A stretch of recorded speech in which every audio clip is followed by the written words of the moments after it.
You know Gray Bar for electrical parts, but there's one more thing you may not be thinking of us for that can help maximize your next project's total value.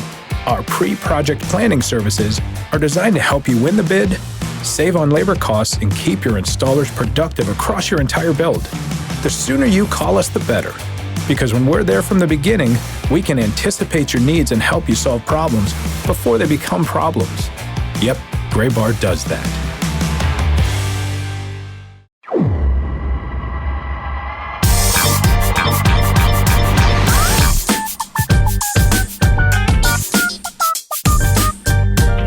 The latest episode of the Show Before the Show podcast, the official podcast of minor league baseball. Tyler Mon, Sam Dykstra, Benjamin Hill. We're back in a kind of comfortable format for us, which is where all three of us are in different locations. And Sam, once again, is in a hotel. Ben's in a conference room at MLB HQ in New York City. And dudes, you're both looking fantastic on this Zoom screen today. How are you? Oh yeah, no, I'm good. I am in Kodak, Tennessee right now. I've been bopping all over the place. It's funny, like people who listened to this show last week heard you and me in the same place. Yeah. Is always a joy. Three time zones away from where you are currently. Yeah. We were in Bellingham, Washington last week for the West Coast League All-Star Game. I did the Appalachian League All-Star Game on Tuesday. I'm currently in Kodak to see the Tennessee Smokies. You'll hear a little bit more about that later. Including with an interview. My first time here, and I actually and we'll talk about this later as well, but I just got back from a trip to see their new stadium in Knoxville. So a lot of moving and grooving. 'Tis the season for that. And I mean, Ben, you're going to be moving and grooving here real soon. Yeah, definitely moving. I'm not sure about how much grooving, that's something you can't really plan for, but I hope it happens to really be grooving in addition to the moving. Yeah, I'm in the office today, but I had a couple days off last week. In-season vacations are new to me, but now that I have a kid, I do that a little bit. So got back to the office for a few days. And tomorrow morning, bright and early, flying to Wilmington, North Carolina, and then driving to Kinston to see the Down East Wood Ducks. We were just talking about the weather before we started taping, and doesn't look good tomorrow, but something I've always done on my road trips is try not to pay attention to the weather, because once I got that itinerary booked, I just got to go and roll with it. So fingers crossed, say a prayer. There'll be good weather in Kinston to start that road trip, and then I'll be on the road mostly in North Carolina the whole remainder of the week. I don't think I've seen Sam Dykstra in the office for like 3.5 months at this point. I think it was opening day. Was that the last time I saw you, Ben? It's been a heck of a season since then. Sometime around then. We're just like strangers in the night, ships in the night, strange ships in the night. It's just strangers on ships in the night. Strangers on ships. I do remember that at the beginning of the season, Ben kind of had like a tentative date for when he was going to Kinston. And I was like, man, I should really go out there at the same time because it's my favorite ballpark on the planet. I love Kinston, North Carolina. I just want to see it one more time, hosting a minor league game. And then we blinked and it was the end of July and I did nothing to like book a ticket or go out there or do anything. I don't know how it's the last week in July. I really don't. Every year we get to the middle of the season, I'm like, how did this happen? We've done this podcast for 8 years now. Every year I do the exact same thing. Yeah. Well, yeah, we'll keep doing that. Yeah. I mean, it's just that time, right? Like the season keeps happening and happening and happening. And you're just like, all right, we're in this cycle. Yeah. Of there's always baseball. I'm like, wait, baseball is finite. It's not an endless summer. Right. So we're getting there. We are getting to this point in the 2024 minor league baseball season. And we got a bunch to talk about on this week's episode of the Show Before the Show. Wherever you found us, thanks for tuning in. You can get in touch with us, of course, podcast at MILB.com. If you've got any questions about the minor league season or prospects, trade deadlines coming up, we're going to be talking about that here in a little bit with Sam. But we are going to kick things off with Ben telling us about this North Carolina trip. You are going to see the last iteration of the Down East Wood Ducks, who are moving to Spartanburg, South Carolina, and they will be swapping places in the Texas Rangers minor league system with another affiliate, the Hickory Crawdads, at the A-ball level. But Ben, give us a rundown of what you're hoping to experience if the rain holds off in Kinston, and what this rearranged landscape looks like for the Rangers. Yeah, let's start with that because it sounds convoluted, but it's pretty simple. If you saw a tweet this week, like South Atlanta League and Carolina League realignment. It might have gotten you thinking that there's a lot going on, but not really. The single A Carolina League, the high A South Atlantic League, they both have Rangers affiliates in them. Right now, it's the Down East Wood Ducks in Kinston in the single A Carolina League and the Hickory Crawdads in the high A South Atlantic League. Next year, when the Wood Ducks move to a new ballpark in Spartanburg, South Carolina, where they will play as the Hub City Spartanburgers, that team will swap with the Hickory Crawdads. So next season, we will have Hub City Spartanburgers in the High A South Atlantic League with the Hickory Crawdads dropping a rung from the South Atlantic League down to the Carolina League, where they will be a single A team. So, some bookkeeping. It's a little bit dry information, but it's important to know, obviously. It's just a swap of Rangers affiliates. And, we were talking before we went on the air about, why that was, and don't necessarily have inside information on this, but you just think that the Rangers organization would want higher level prospects in the brand new ballpark is I think the best guess for what's going on there. But it's a fairly small change overall.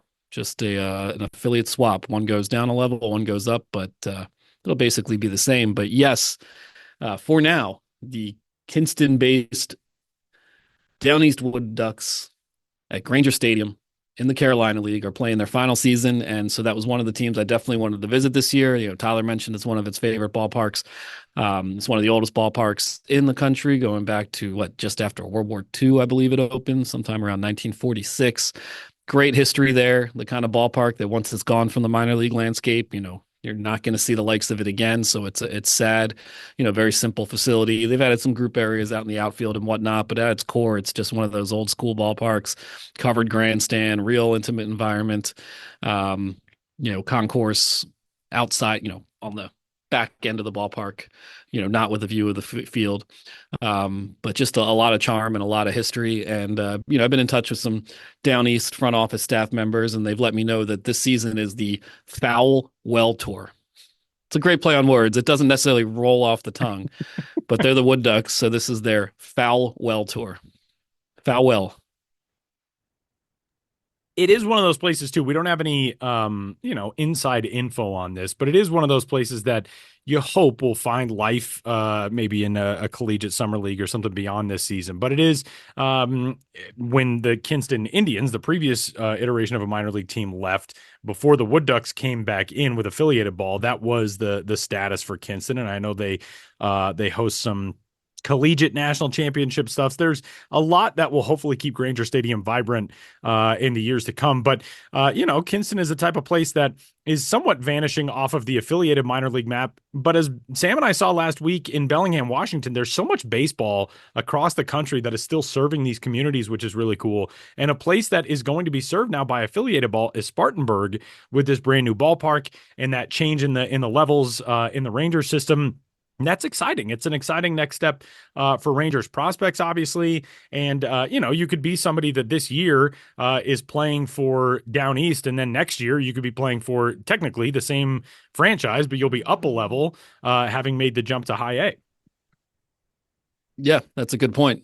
That it's the same franchise technically, but not really anymore with the switch. And Tyler, you made another great point that I would like to think that Granger Stadium has a future post minor league baseball. There is precedent for that in that interim period between the departure of the Kinston Indians and the arrival of the Wood Ducks. And like you said, there's so much baseball, and I wish I could explore more of it. And you guys got to it out there in Bellingham, but most of the ballparks are teams that disappear from the affiliated level. Most, not all, find a way to continue on. So there's just so much baseball out there. And even though we're focused on the minors, I'm proudly focused on the minors, the affiliated minor league baseball, capital M minor league baseball. We support and love all baseball here on the Show Before the Show podcast. Controversial take, and disagree if you want to, but that's my stance. Yeah, I mean, coming off the Appy League game this week, it was in Johnson City, Tennessee, about an hour and a half, 2 hours east of here. And one thing that stood out to me was, I was there doing the game with Rick Ankiel, who played for the Johnson City Cardinals, and he was what it used to be, and hearing about what the baseball atmosphere is like as the Johnson City Doughboys in the Summer Collegiate League, and they're still bringing out 3,000, 4,000 people to a game. It is still an event in that town to go to that ballpark. Next year, they're investing with a full turf field. Right now, it's turf on the infield, grass on the outfield. So there's still being investments made in those leagues, and people like seeing good baseball. I mean, you bring somebody like Rentaro Sasaki to the diamond, people are going to show up, but people are showing up regardless of who's there. They're learning about these guys at different points of their journey. And that's, all it's all encompassing in the Sam, I baseball just atmosphere. want to ask real quick, did you feel the need to sing Wagon Wheel as you pulled into Johnson City? That's my only real, like, obviously outside of baseball, it's the only thing I know about Johnson City is it's in that song. I had it in my head all week and I resisted actually playing it. It probably would have helped. It would have set the By the tone way, up. I would play the Old Crow Medicine Show. No, Yeah, you know, no Hootie. No Hootie nothing version. against Darius Rucker, but like people were trying to say, oh, they play the Darius Rucker song. No, No, it's a cover. no. I'm sorry. Terrible. It's a good cover, but like Old Crow Medicine Show did a very good version of that song to begin with that made Darius Rucker want to cover it. So Ben, your thoughts?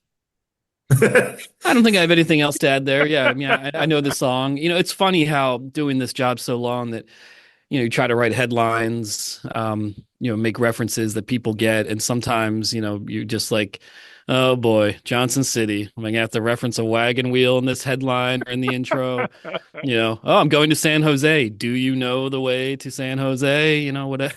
Whatever that song is. You go There's to a lot. Albuquerque, you have to make sure you take the correct turns, that type of stuff. Yeah, exactly. Yeah. Exactly.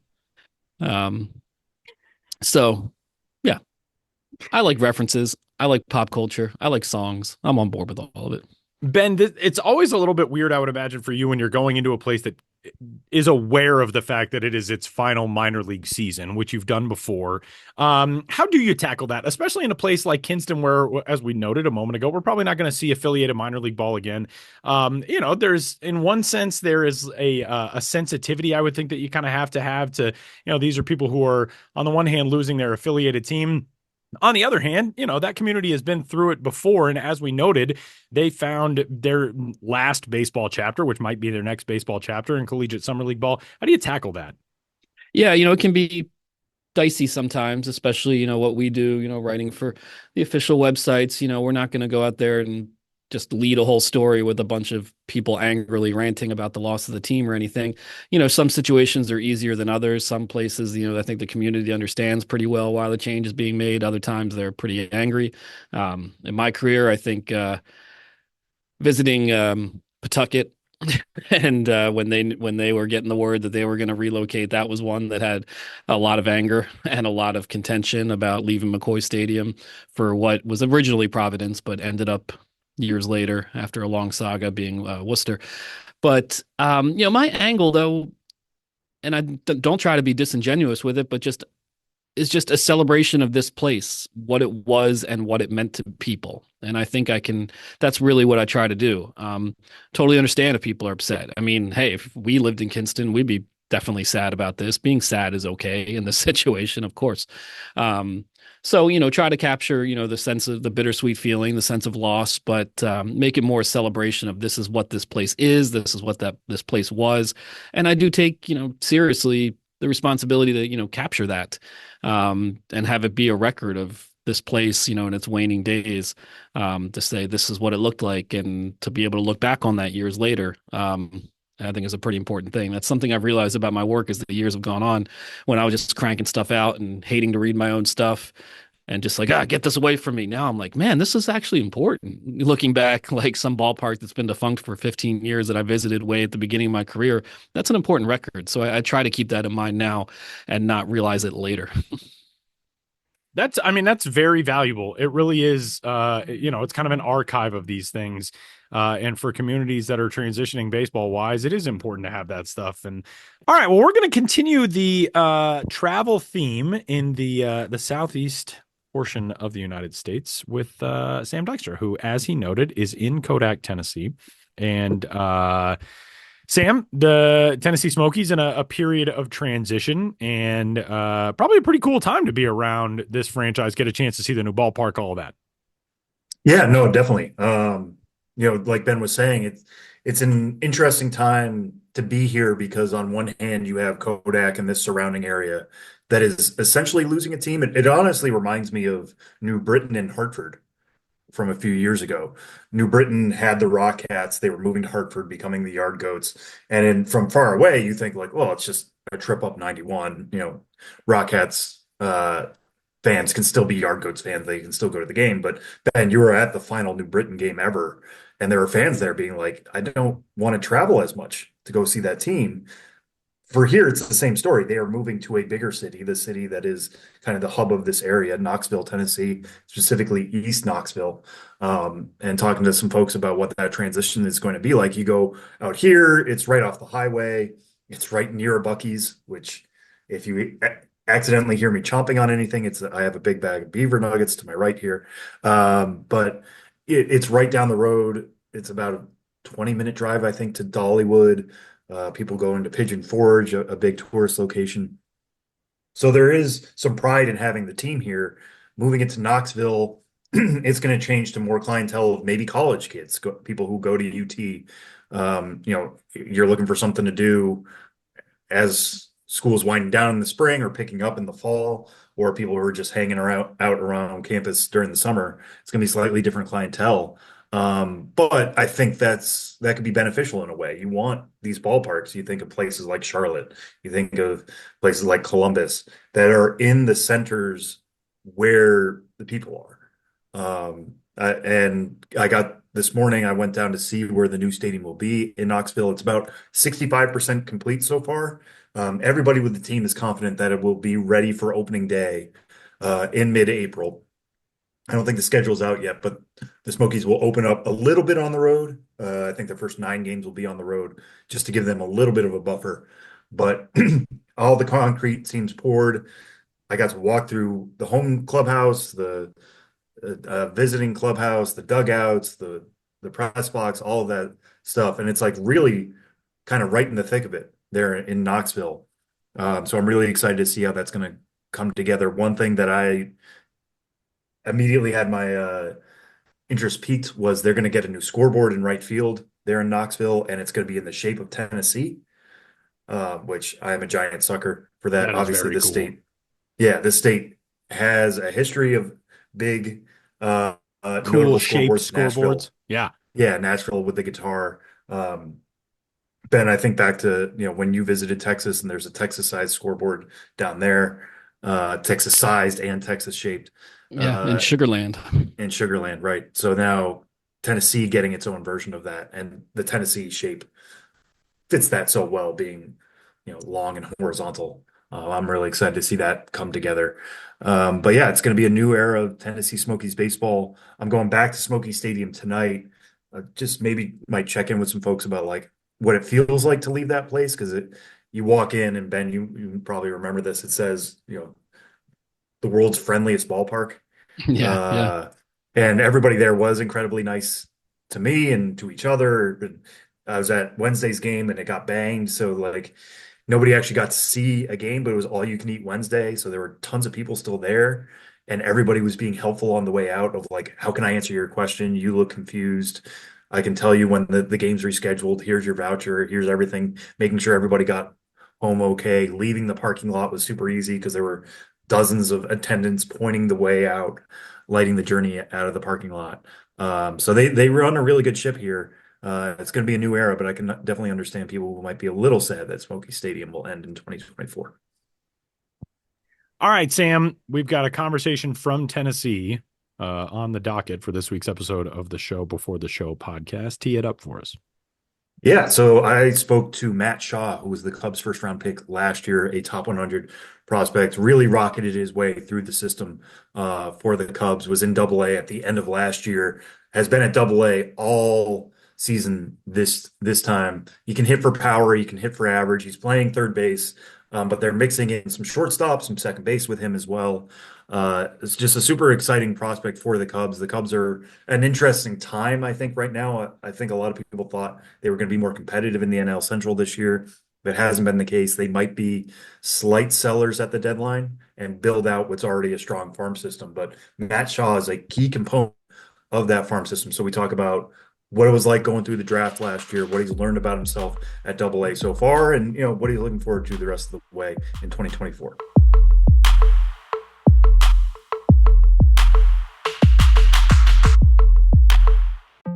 TaxAct can think of a million things more fun than filing taxes.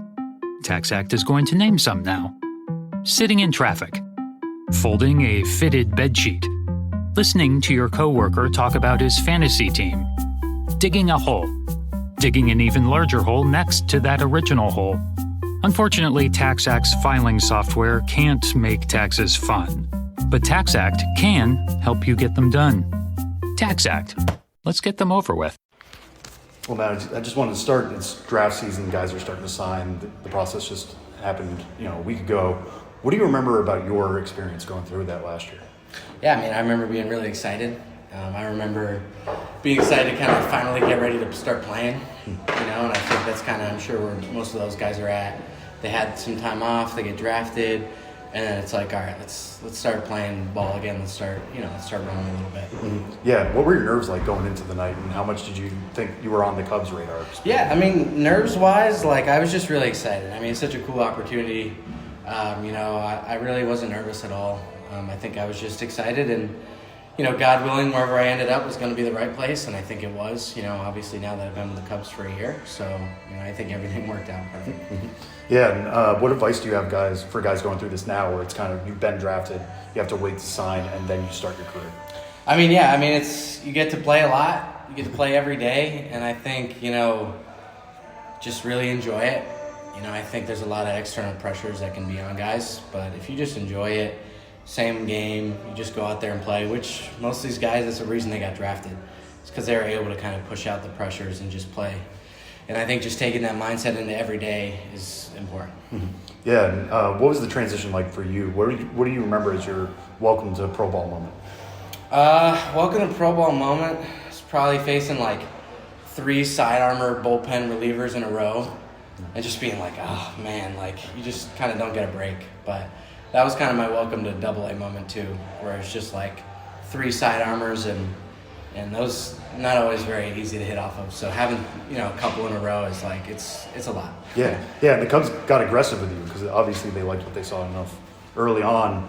What was that like, getting pushed to Double A as quickly as you were? Yeah, it was great. That's all I could ask for. That's what I wanted. I just wanted to move up. I wanted to continue to play baseball at a high level against really great players, and I think just being able to experience that from the jump and now continue to experience it for a full season is great. Mm-hmm. Yeah, and you mentioned side armors and dealing with different types of stuff. How did you feel like guys were attacking you early on, where they haven't seen you yet, but you're a first rounder, you kind of have a target on your back in that way? Guys are just trying to stick to their plans as well, just like I'm trying to stick to mine.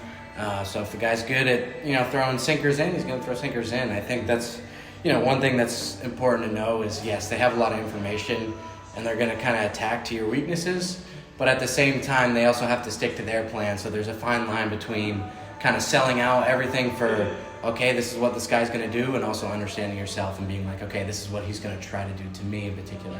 So there's a little bit of a balance. There's always kind of that cat and mouse game that goes back and forth. Yeah, and when you get to Double A, how close do you feel even this early in your career? Yeah, it's funny.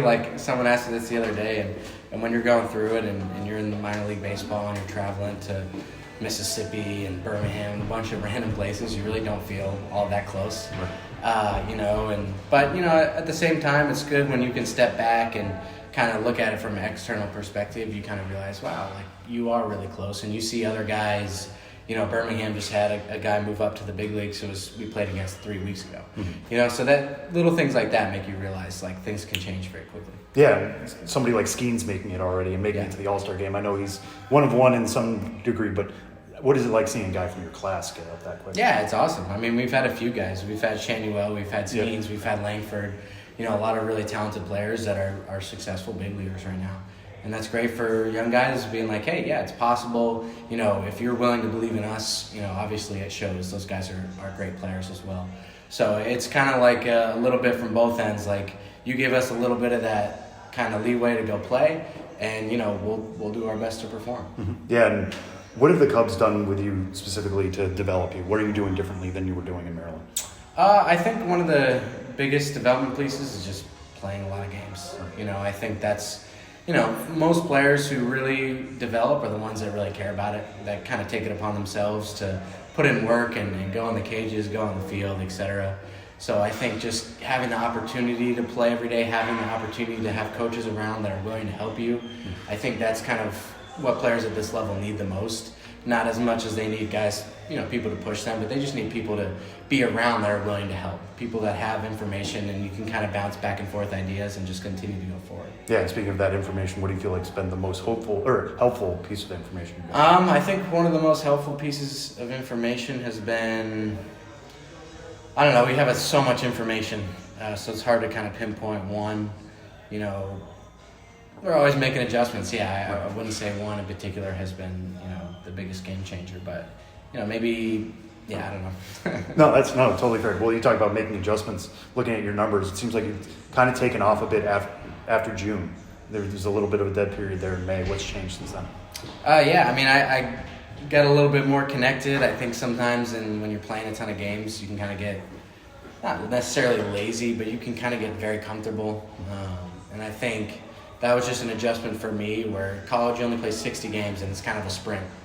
Whereas this is you play a lot more games, so it's like, your body gets comfortable. You get a little more comfortable in that Wednesday game in the box, so it's like, it's actually finding ways to kind of make readjustments based on how you're feeling and being able to stay a little bit more focused sometimes when you can kind of let yourself kind of get out of rhythm a little bit. Mm-hmm. So is that what you were feeling? You were like out of rhythm at the plate, or is it? I would say I was feeling a little bit disconnected at the plate mechanically, like just a little bit, getting a little bit. Yeah, disconnect is the best way to frame it. I talked to my hitting coach back at University of Maryland, Matt Swope, and we talked about a few things to help me to get back to being connected, and that was super helpful. And I think after that moment, it just kind of started to get back in a rhythm of things, get back feeling like myself, and that's kind of how baseball goes. So it was kind of fun to experience that and kind of have a few more little bits of information that I can use now, so that doesn't happen again. Yeah, are you somebody who goes back and looks at video to find how you're disconnected, or are you more on feel? More feeling for sure, like you could feel it, and then going back and talking with Matt and finding little things that are going to help me to stay connected for the long run. Mm-hmm. Yeah, and you've played a lot more shortstop, it feels like, lately. I saw you working out there before. What has it been like moving back to that position and getting a little bit more time there? It's great. I mean, getting to play short, getting to play second, getting to play third. I'm really enjoying it. I think finally I feel 100% comfortable at every position. And moving around there is, no longer something that worries me. I just feel very comfortable, and I think that was a really important goal for me coming into this season, was be comfortable at third, be a good third baseman, be comfortable at short, be comfortable at second, and just, whatever position I'm playing in the lineup that day, I can go out there and be a good position player. Yeah, and how did that conversation go when they were like, we want to move you around again more often after playing a lot of third earlier in there? Yeah, I mean, that was great. I think, part of it is just kind of personnel-wise, like, we have a few third basemen, we have a few second basemen, we have one or two shortstops. One of them's hurt, so I got to come in. When we give our shortstop off day now, I got to play short, maybe 1 or 2 days a week. Similar with second, when James was, Kevin was out in center, so James had to play center, and I'm coming to play in second. So I think it's a little bit of personnel-wise, and then I'm still playing probably 4 out of the 6 games at third in a week, so still playing majority there, which is nice. Yeah, do you think of yourself as a third baseman then, or just kind of a catch-all infielder? Yeah, I mean, hopefully I can play every infield position, and I really like third base a lot, so I like all of them, so I don't think there's any reason to say, like, I am a third baseman, but if I'm playing third that night, then yeah, I am a third baseman. Yeah, fair enough. What do you like most about third then? You said you like that a lot. What I like a lot about third is I can move through everything. There's a few balls that are really smoked now and then, but most balls are chopped. Most balls are hit a little slower, jam shots, and I can move through everything, which I really like. Yeah, and you got to participate in the Futures game. What was that experience like? Oh, it was awesome. Really awesome. Such a cool event. Really great players. Got to be there with James and Moises, 2 other Cubs guys, which was awesome. But overall, just a great event. You get to hang out with a couple of Hall of Famers and a really awesome big leaguers. So it's a really cool event to be part of. Was there anybody either on the prospect side or the coaching side you sought out most? I talked to Adrian Beltre a little bit, honestly a little bit about defense, a little bit about off-season routine, stuff like that.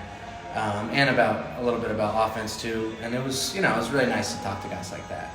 I think in the baseball world, you start to kind of see some connections and some similarities between really successful players. So just being able to make those connections and then take it into your everyday work is important. Yeah, I mean, there's never a better time to talk to Beltray, I'm sure. No. What did he tell you about defense at third?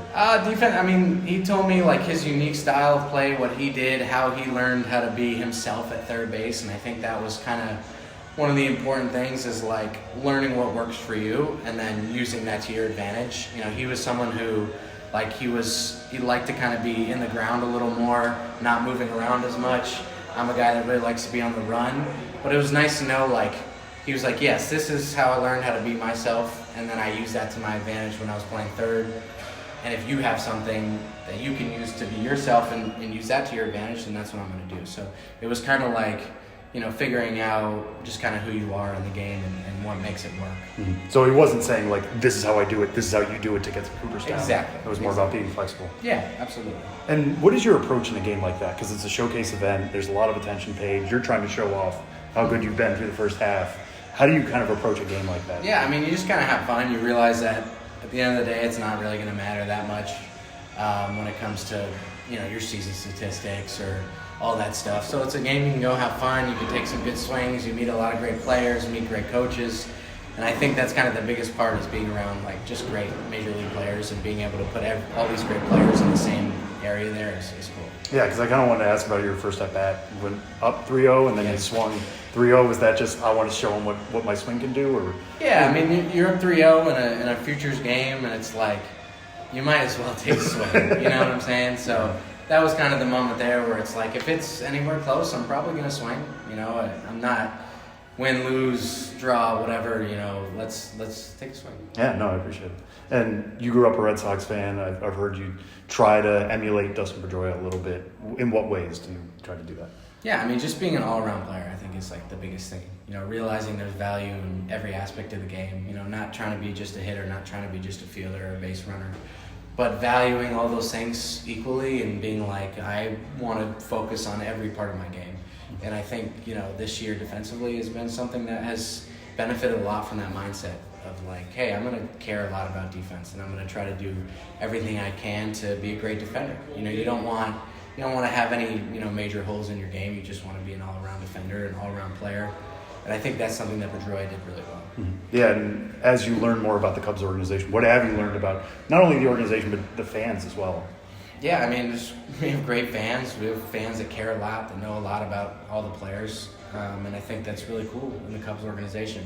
I think that's, unique to a few teams in the league, but they have a really good fan base and a really good organization. Yeah, and as somebody who might play in Wrigley someday, how does that compare to Fenway? They're similar. Boston got a little more attitude, I think, with their fans, whereas Wrigley fans seem to show up and support no matter what. Maybe a little bit of that Midwestern, friendliness. But, I think they both have great fan bases, and they're both coming out to support their team, and that's huge. Mm-hmm. Yeah, and what is the environment like in the clubhouse right now, just in terms of the trade deadline coming next week?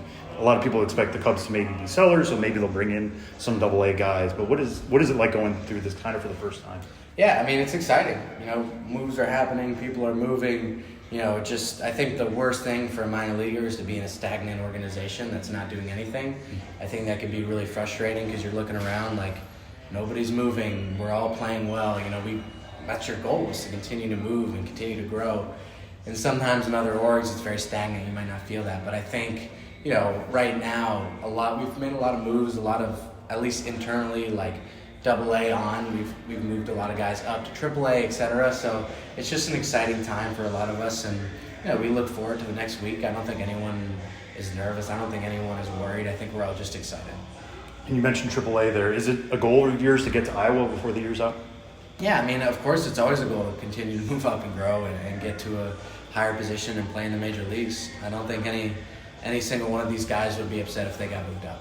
Yeah. Is there anything you feel like you have to do then to prove like you are ready to get there? Yeah, I mean, I think it's just you continue to play and play well, and when the opportunity is right and when everything's ready, you move up. I think it's a little bit part of God's overall plan for me and for the guys. So, I think it's just being patient, and when that time comes, I think we're all ready. I don't think there's anyone here who would say they don't feel ready to move up and to continue to go on. So I think it's like, when that opportunity comes, just to be ready and go take care of it. Was that something you talked with Moises about at all? About like what I was like? Not a ton. I've talked to a few of the guys that went up to AAA, and so they're all successful up there, and that's great. So. All right, great. That's all I had for you. Awesome. Thanks so much. I really appreciate it. All right. Have a Best good of luck one. the rest of the way. Thank you.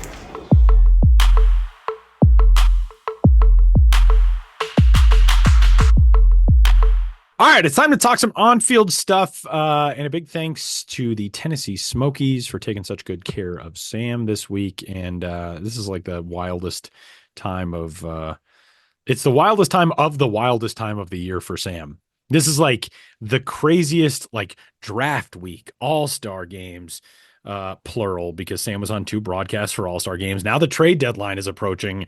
And one thing that Sam and I discussed when we were in Bellingham, Washington last week was how excited we were to play each other in the new college football video game. And at this rate, that's not going to happen until like November. Yeah, when the bowl games start, I think you and I can like go through each bowl game and we'll pick a side. That will be my introduction to college football 25. It is a busy time of year for Sam Dykstra. And of course, coming up next week is arguably the busiest day of the year for Sam Dykstra because the Major League trade deadline approaches more and more by the minute. On the 30th of July this year, the 30th of July at 6 p.m. Eastern time. That is the 2024 trade deadline. Now, according to MLB.com, quote, for many years, the deadline was always on July 31st at 4 p.m. Eastern. The commissioner's office can now set the deadline for any date between July 28th and August 3rd in an effort to avoid conflicting with games. Now, I'm not really sure how that applies this year because there's a full slate of games on July 30th, but neither here nor there. July 30th at 6 p.m. Eastern time is the deadline. Sam, there could be some massive moves this year because it feels like we have so many teams in contention for playoff berths, whether it's division titles or wild card berths. I mean, you look across the spectrum right now, the National League is far more settled, I would guess, at the tops of divisions. The smallest division lead in the National League is 6 games for the Milwaukee Brewers right now over the St. Louis Cardinals. But in the American League, the Orioles are up 1.5 games on the Yankees and 6 games on the Red Sox. The Guardians are up 5 games on the Twins and 6 games on the Royals. The Astros are up 1 game on the Mariners, 3 games on the Rangers, and don't look now, but only 8 games on the 12-game sub-500 Los Angeles Angels. I don't think the Angels are going to be making a run, especially with Mike Trout having shut down his rehab to go be reevaluated, but neither here nor there. What are the storylines that you're keeping an eye on now as we head toward the trade deadline? Yeah, I think the big one for me, well, there are a few big ones, but the one real like earth-shattering blockbuster that could happen is if the Tigers trade Tarek Skubal. It seems like that is something they might consider because it's such a huge package of prospects that they could get back. I think some people have thrown out there, could it be like a Juan Soto level deal just because of the amount of control that you get back in Tarek Skubal and you're getting him at a time where he's an AL Cy Young contender. If he switches leagues, that goes away, but I don't think he would mind it so much to go to a contending team in the National League. But for me, I mean, the difference is Juan Soto is younger. He's a position player, less likely to break down, all that kind of stuff. So I wouldn't give a Juan Soto level deal to get Skubal. But you look at 2 of the contenders that need starting pitching help are the Orioles and the Dodgers.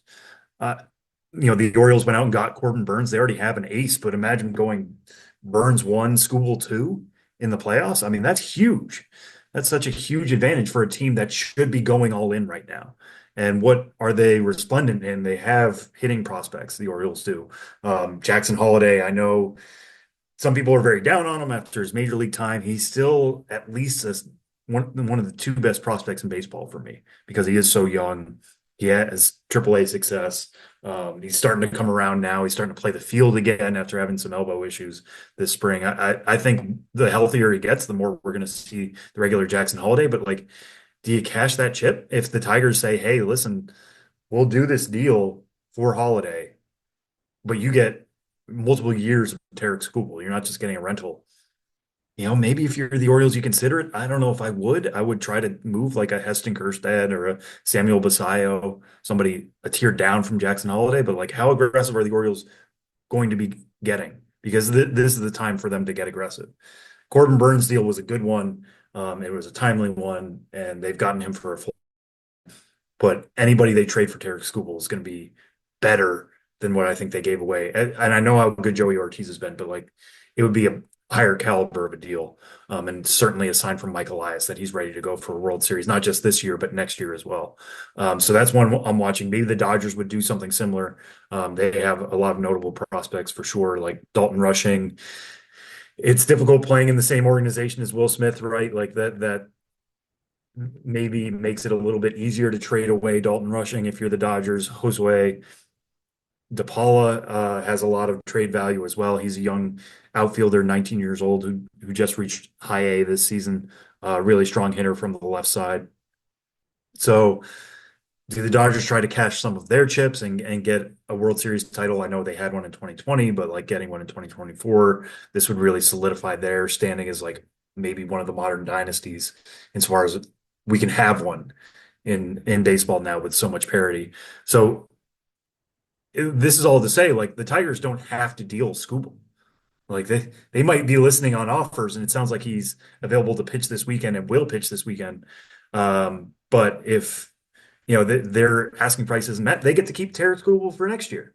And their window of contention, I thought, would be this year. It hasn't worked out that way, but maybe they put more chips on the table in the offseason and decide, no, we want Skubal at the center of what we're doing here, alongside Riley Green, who's an all-star. And, they have some pieces to still build around. So I think that's a fascinating one. The other thing I'm going to be watching is what happens with the Chicago White Sox.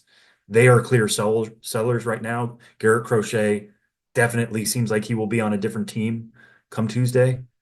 But do they package him with a Luis Robert to get a spectacular blockbuster deal done? Like, do they reach out to the Dodgers, try to get something like that, in which the Dodgers have to pay a lot of money, or not a lot of money, but a lot in prospects and a lot in players to make that happen? Do they go trade those players in separate deals? Do they hold on to Robert but trade Crochet? I mean, it's fascinating to see what the White Sox are going to do, but I think they're in a position right now.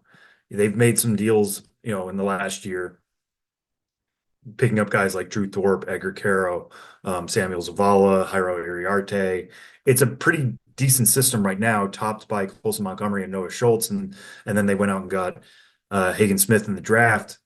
But do they make this deal and become maybe a top 3 system in baseball?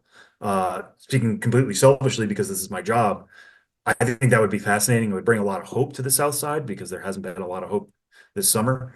It's a lot of like, don't worry, it's coming down the line. We're developing guys. Drew Thorpe debuting is at least a hopeful sign, but getting some big blockbuster deals done and really building this system out, and maybe even rivaling the Cubs. The Cubs have a lot of top 100 prospects in their own right. That competition between the Cubs and the White Sox for best system, I think, could be a really good thing for the Sox for the long term. Man, I just before we talk a little bit more about this, there was a time within the last, 5 years, you and I had a debate over who has the best pitching prospect group in all of baseball. And the White Sox were my pick, and Atlanta's group was your pick. And obviously that group has gone on to do a lot more, be a lot more successful. What has gone on to make the White Sox what they are right now? They are 27-77.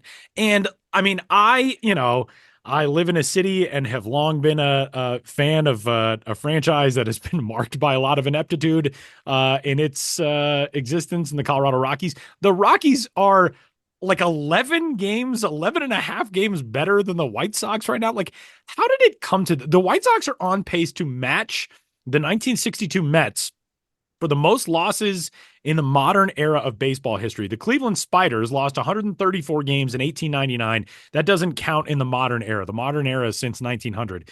the White Sox are arguably the worst team that we have ever seen. And I know a lot of White Sox fans who are so passionate, who are so dedicated, who I love, who I want to see have that success. And what has happened here? You know what I mean? Like this time 5 years ago, we thought like, okay, there's a window opening for the White Sox. And not only did that window not open, they seem like they're in like a sub basement that doesn't have windows. I mean, now granted, they do have this collection of top 100 prospects, and they've got some guys on the way. They've got 4 top 100 guys, 2 of whom are in the top 20, 3 of whom are in the top 40. But like, goodness gracious, man, this has gotten so bad, and White Sox fans deserve something to be excited about. Yeah, they definitely do. I mean, you look at the last time the White Sox were a 500 club, that was in 2022 when they were exactly 81 and 81. And let me just read you some of the names still on that team. Dylan Cease, who they've since traded to the Padres. That's what brought in Drew Thorpe. Jose Abreu was second on the team in baseball WAR. He moved to the Astros. That obviously didn't work. Johnny Cueto was third on the team. Like he's just kind of aged out. Tim Anderson was on that team. He obviously has had a difficult last couple of years. Luis Robert, Eloy Jimenez, those guys have been dealing with injuries consistently. Right. They're guys who we really thought were going to be the anchors of kind of, oh man, they're going to be back on the south side. And those guys have not been, and obviously, like you said, dude, mostly to injuries than anything else, but those guys have not really been what we thought they could be. Yeah, they were top 5 overall prospects when Right. they were coming up. I mean, those were supposed to be 2 cornerstones of this team, and the fact that they're not getting them for 140, 150 games a year is really hurtful. I mean, it doesn't work out great that way. Elvis Andrews was 6th on the team in WAR that year, so you can kind of see like they aged out of that window, and they haven't really backfilled in the way you would hope. So now they're in a place where they should be dealing guys. I mean, they made that clear by moving Dylan Cease Right. when they did. That way they got better prospects. Like if they still held on to him now, I'd be interested to see what the deals would be coming in, but I don't know if they would get necessarily Drew Thorpe because there's less control there. It would be an interesting debate. The other thing that's a bummer is like if you're a White Sox fan, you were really excited to get Garrett Crochet in 2020. You thought like, man, he's the 11th overall pick in the draft. Look at what this dude has, his stuff. He's incredible. And now, it's sort of, you look at him as, all right, well, he's got to be a piece who brings in the next pieces. And so that's sort of a bummer as well. It's exciting that you have those pieces that can be turned into hopefully the next chapter of winning. But man, I just see the White Sox and think like, oh, that fan base, they really did. I remember when they won in 2005, it was like, how cool is that for an ancient baseball team? One of the OG baseball franchises in the sport. It's very cool for those fans to get to experience that. And it really just felt like over the last 5-6 years, we were anticipating these big things, and it has gone so far the other way. And it's the opposite of piling on. We want something good for you, White Sox fans, is what we're saying. All right, Sam, my final point. I'm throwing you a curveball question here. If you were a general manager of any team in baseball and you could make the ideal trade at this deadline, like, is there something that you have an eye on that you think, oh, that'd be really interesting? What would be a move that you would make that would maybe just, I don't know, butterfly effect chaos across baseball, or just like, here's something that I think could supercharge this team and where they are right now? So I'm making the move on behalf of another team? You are the general manager of any team that you want to choose. I see. And you get to make a deal in which you can either bring back a prospect haul. So you've either got an eye on like, oh, I want this group from the Orioles, or I want this group from Atlanta, or whatever.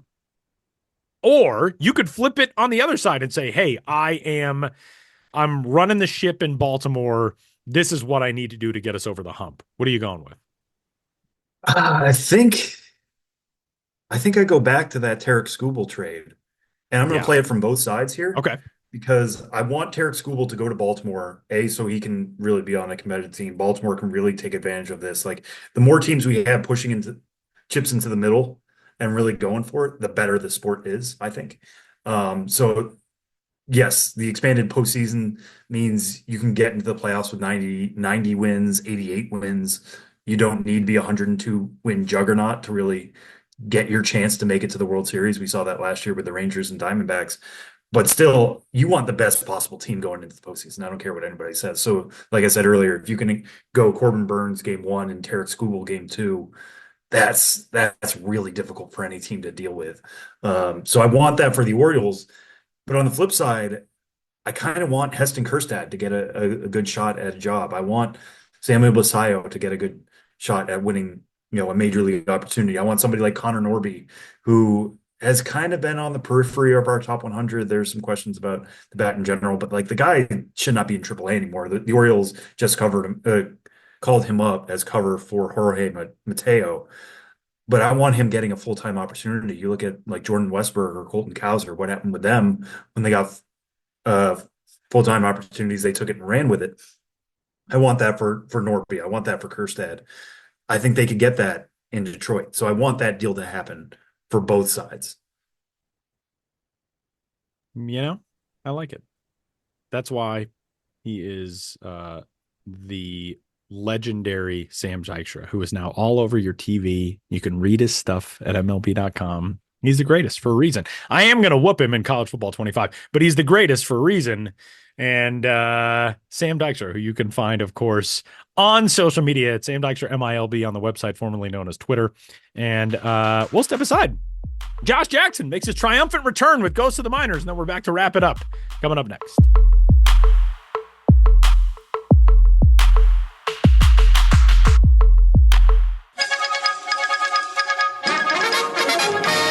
We interrupt this podcast to bring you another thrilling edition of Ghosts of the Minors. Now, here's your correspondent and host, Joshua Jackson.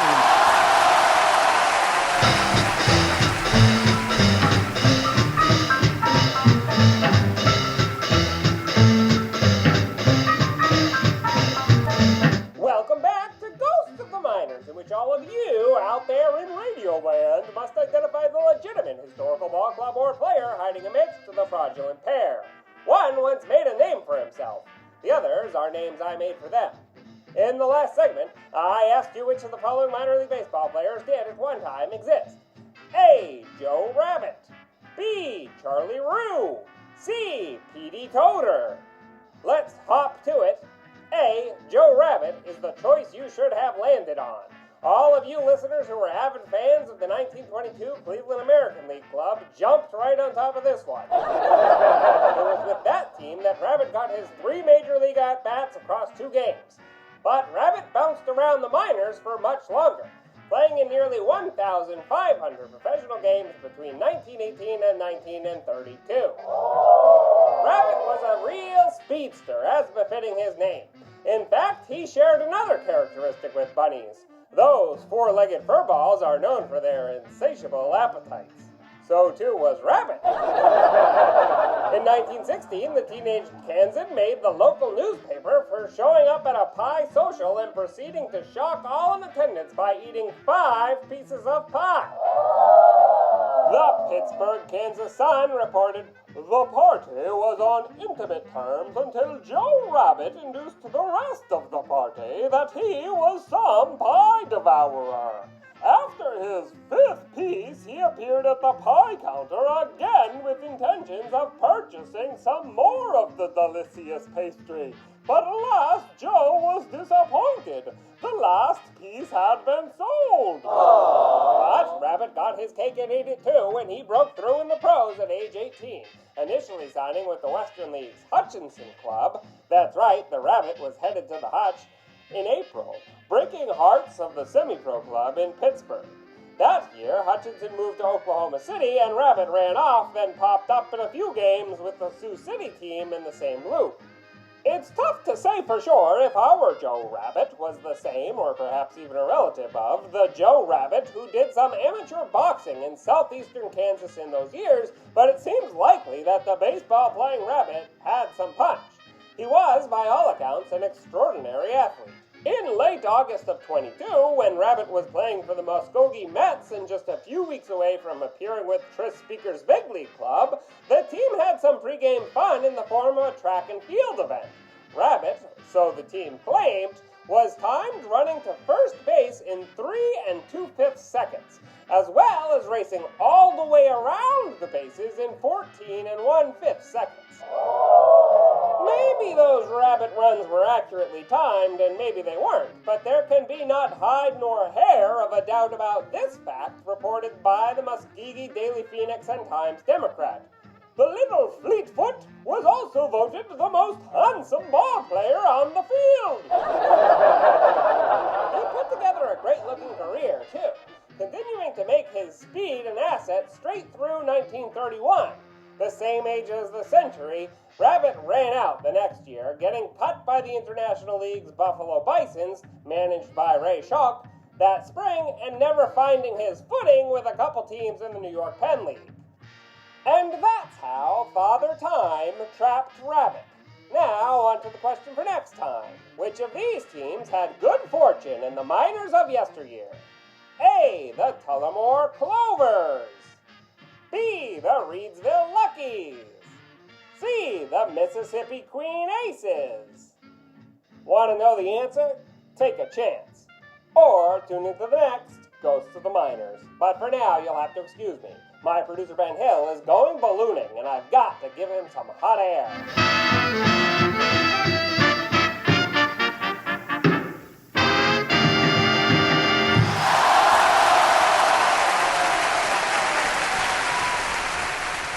Wrapping up this week's episode of the Show Before the Show podcast. Tremendous thanks to the one and only Joshua W. Jackson for returning to the Show Before the Show airwaves today. Joe Rabbit, who I was very excited could potentially be the answer, and makes me want to go watch Jojo Rabbit. Joe Rabbit was the answer for this week's episode of the Show Before the Show. And I enjoy not only the name, but more than that, I very much enjoy all of the rabbit jokes in this week's episode of Ghosts. All right, before we get out of here, it is time for Name That Dude. I am the dude chooser this week, and you guys are the dude guessers. You ready? Ready to guess this dude? We need to come up with like a theme song for Name That Dude. You're the producer here, so yeah. Find a song, producer, Tyler. but I have no talent. I have no musical talent or anything. I feel like there was a very short time where we had a Ben's Biz theme song. Ben like freelanced a little theme. I think this was in the inaugural season of the Show Before the Show podcast, and we used it like once or twice. And then our former overseer of the Show Before the Show, Brendan DeRoches, was like, "Yeah, don't use that anymore." We're like, "Okay." I don't even remember that. Really? I think I still have it saved. Maybe please. if I have it, I'm gonna cut it into the Show Before the Show right now. Oh, please do that. I want to hear it. Yeah. My name is Ben's Biz, and I am a whiz at bringing you all the news. So stop what you're doing, because I'm about to ruin, and now I'm singing Humpty Dance. Okay, here is this week's dude. Da-na-na-na-na. Time for Name That Dude. Okay, a 9th round draft selection in 2003 by the New York Yankees out of J.W. Mitchell High School in Newport Richey, Florida, or Richey, Richey. I don't know. He made his debut that very summer in the rookie level Gulf Coast League with the GCL Yankees in 2003. Man, I'm just now realizing we're the exact same age. He is 4 months and 1 week older than me. Okay. He was doing much cooler things in the summer of 2003 than I was, getting ready to go to my freshman year of college. The next season made the climb to the Midwest League's Battle Creek Yankees in Battle Creek, Michigan. And then the following year, in 2005, he made 3 stops in the minors, jumping over Double-A. He made 1 appearance with the Charleston River Dogs, 26 appearances with the then Class A Advanced Tampa Yankees. 25 of those were starts. Now you know he's a pitcher. And he also pitched in 1 game in relief for the Columbus Clippers at AAA. That was kind of a short-lived thing because in the next season, he was back at the AA level. 28 starts with the Trenton Thunder in 2006. 2007, finally made his major league debut with the New York Yankees after 6 games with Trenton and 14 games with the Scranton Wilkes-Barre Yankees at that point, not the Rail Riders and not the Red Barons. Starting in 2008, he was a member of the Washington Nationals organization. He spent some time with the Columbus Clippers, who were at that point a Nationals affiliate. They, of course, had been a Yankees affiliate for a really long time, including in 2005 when he made his first minor AAA appearance in the minor leagues. Pitched for the Nats In 2008, he was with Syracuse, which was the Nationals AAA affiliate in 2009. And then he was in the big leagues all the way until 3 appearances with, once again, the Columbus Clippers, who were then a Cleveland affiliate in 2019. So he pitched for the Columbus Clippers with 3 different parent clubs at various stops in his career. That'd be an interesting thing to track down. Yeah. How weird is that? Same team with 3 different affiliations. I can't imagine that has happened very often, especially at the AAA level. Seems like it would happen far less. It would be far less likely. But parts of 10 seasons in the minor leagues, 16 seasons in the major leagues, a 20-year big league career that actually just ended in 2022 back with the Nationals. Sam looks very pensive, very thoughtful in this. It just ended in 2022. Yeah. He throughout his time in the big leagues, he pitched for the Nationals, the Yankees, the Diamondbacks, the Twins, the Mets, the A's, the Indians, the Astros, the Blue Jays, and the White Sox. Wow. 10 different teams for this reliable, we'll just say pitcher, because I don't want to narrow it down to, man, actually at the big league level, he only made 14 starts. The minor league level, he made of his 207 games, he made 133 starts. The big league level, 807 games he pitched in, and only 14 of those were starts.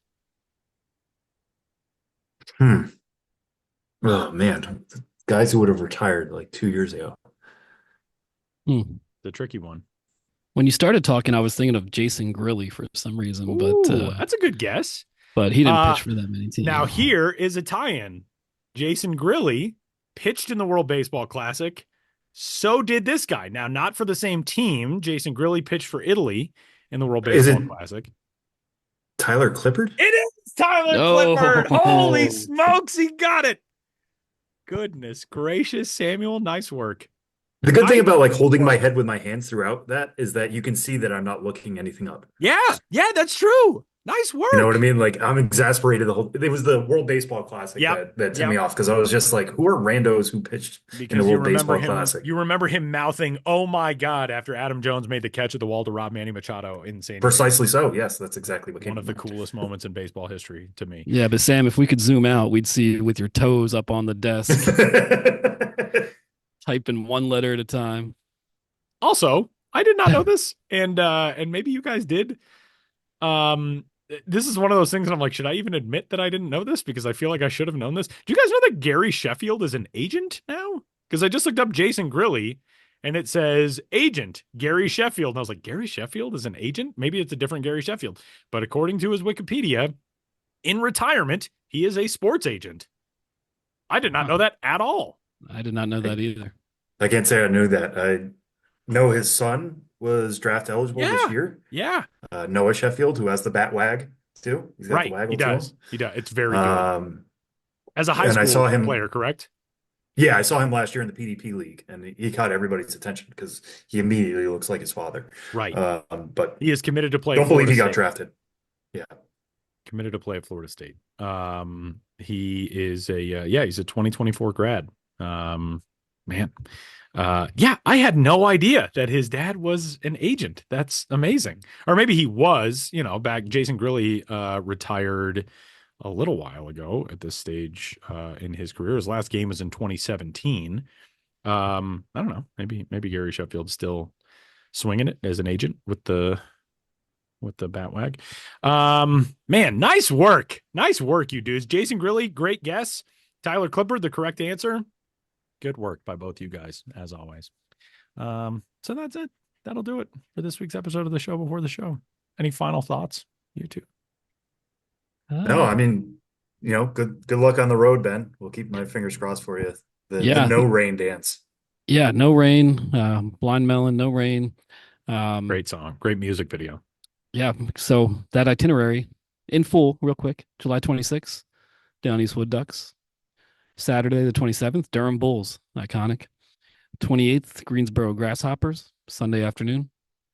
Then a little Appy League interlude on the 29th and 30th with Burlington and Danville playing each other We have a Burlington at Danville game and a Danville at Burlington game, seeing the Burlington Sock Puppets and Danville Otterbots. So first time I've hit a non-affiliated park.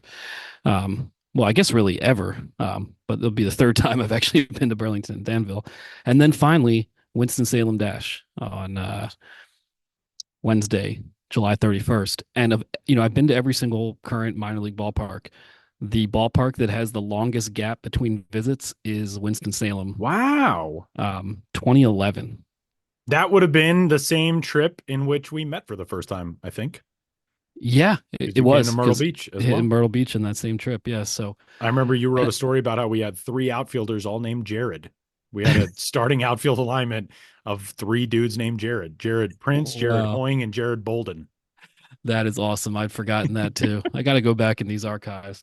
I also remember interviewing Chris Butterball, the legendary groundskeeper. The king. And North Carolina resident. I think he still lives in Greenville, if I remember correctly. When you are in Winston-Salem, please take a picture with Bolt and send it to me, because I don't quite love anything in sports the way I love the Winston-Salem Dash mascot Bolt.